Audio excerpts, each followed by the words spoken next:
dieser Folge wird es nochmal richtig kalt.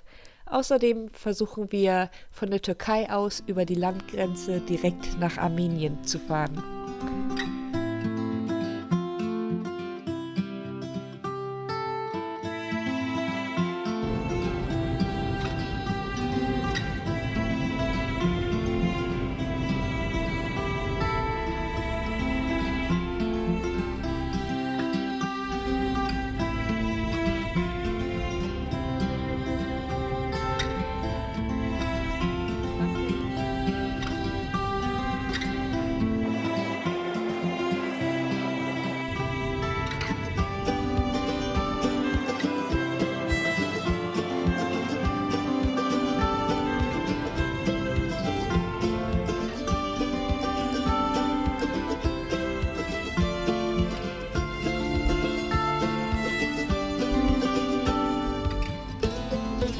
Luke findet Städte total klasse. Das ist immer voll witzig. Und sobald das Auto langsamer wird, rennt er schon nach vorne und will aus dem Fenster gucken.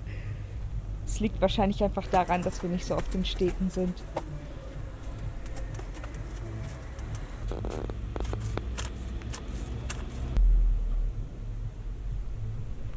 Steffen und ich sind beide nicht mit Hunden groß geworden und eigentlich wollten wir auch nie einen Hund haben. Und dann war plötzlich dieser kleine Welpe, damals in Griechenland, unter unserem Auto. Nein, schick ihn nicht weg. Können wir ihn nicht behalten? Oh, bitte können wir ihn nicht behalten.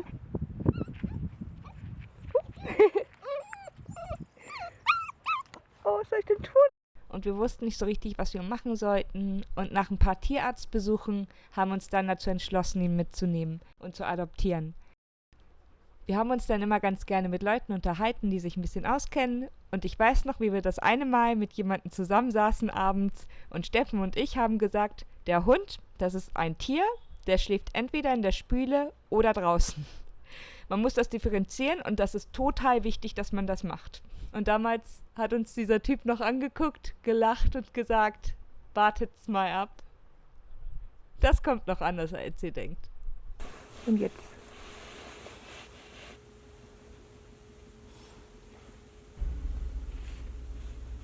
Er ist sehr kamerascheu. Oh nein, es ist gefroren. Noch einen Schluck?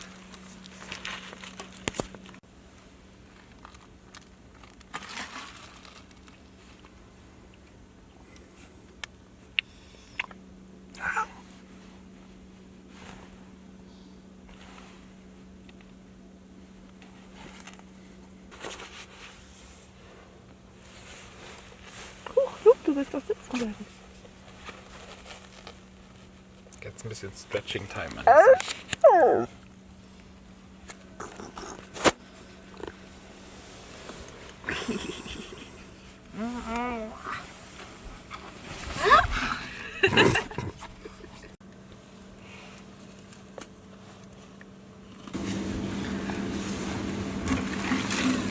du wieder einen Deckel drauf machst, kann ich mir verändern. Danke.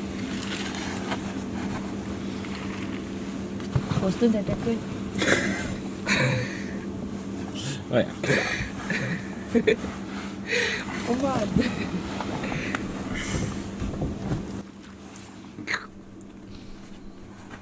Das, was im Hintergrund manchmal so rauscht, ist übrigens unsere Standheizung. Wir haben eine Wasserstandheizung, die mit Benzin läuft. Steffen hat das Ganze so umgebaut, dass die Standheizung auch unsere Fußbodenheizung mit antreibt.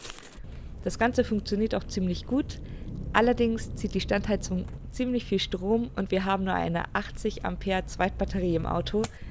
Deswegen können wir die Standheizung, wenn wir irgendwo länger stehen wollen, nur zweimal am Tag anmachen und dann machen wir die meistens für eine Stunde morgens an, wenn wir aufstehen und dann nochmal eine Stunde, wenn wir ins Bett gehen zum Einschlafen.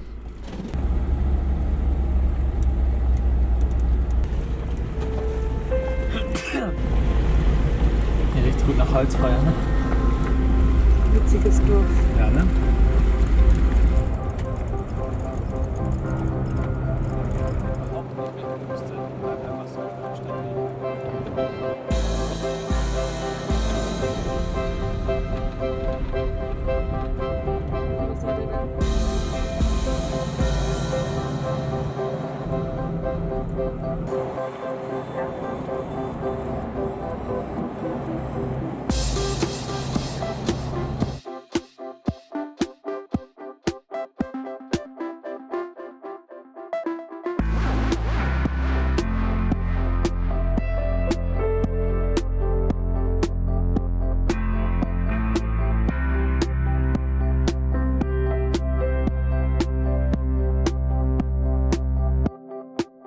Und wir sind dann immer weiter auf den Berg zugefahren und wir haben uns gedacht, oh cool, gleich sehen wir zum ersten Mal in unserem Leben einen über 5000 Meter hohen Berg.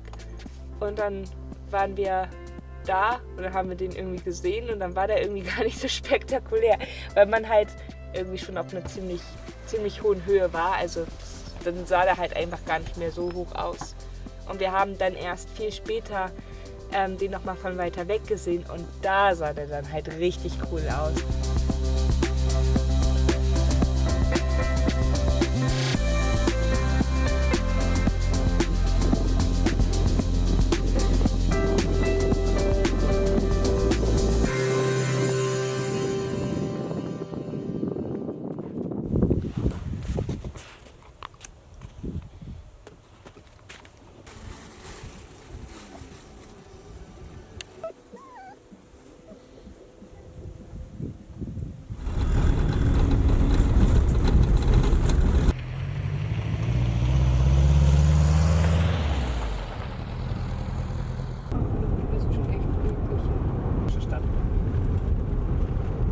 Dafür haben wir jetzt nochmal einen ganz coolen Blick auf den Ararat.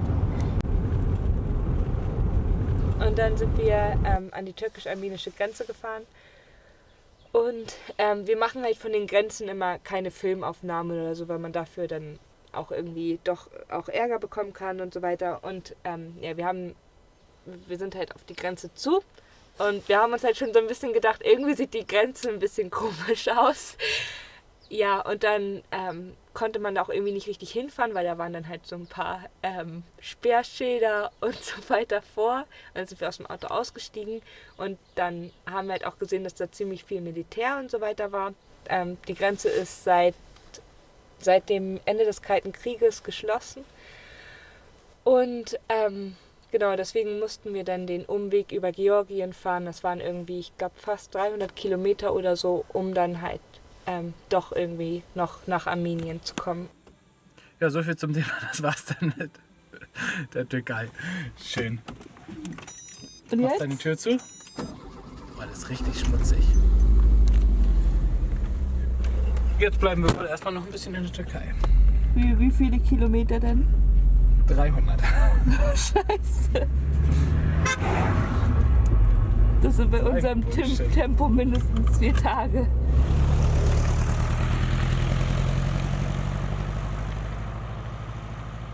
Wenn man den Kontrast ein bisschen erhöht, dann sieht man die noch. Ja, du musst ein Weißlicht dann vielleicht nochmal.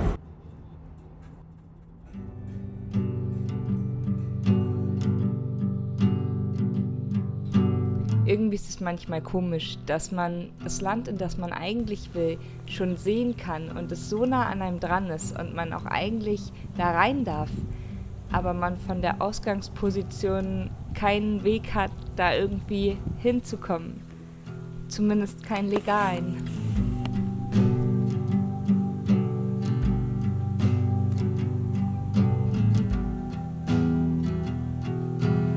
Hast du dich eingecremt?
Irgendwann haben wir dann die türkisch-georgische Grenze erreicht und die Grenze sah auch wie eine normale Grenze aus.